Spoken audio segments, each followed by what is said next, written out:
Nima uchun benzin asosi o'ladi deydi. Benzin asosi o'lishiga asosiy sabablardan biri bu mashinadagi musorlar. Benzin bakidagi ahvolni qaranglar. Ichidagi musor mana ichidan tushgan. Ko'ryapsizlarmi? Benzin asosi Nexus uchimiz benzin asosi shu holatda bitib ketgan.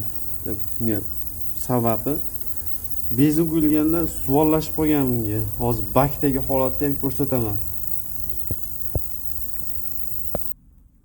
Bak holatini qaranglar. Ichidagi suvni qimirlatsa, ichidagi suv qimirlayapti birla bo'lib.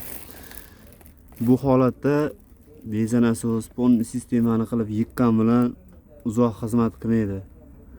1 kun yoki 2 kunga yetib borsa bo'ladi, bo'lmasdan harom bo'ladi. Undan ponni sistemani qilib, bak tushirib, ponni tozalab, yuvib, suvlar chiqarib, keyin bitirish kerak ishni. Xudo xolasa, bu Nexus uchimizni ham ishlaymiz. Shu holatda chiroyli qilib bitirib beramiz.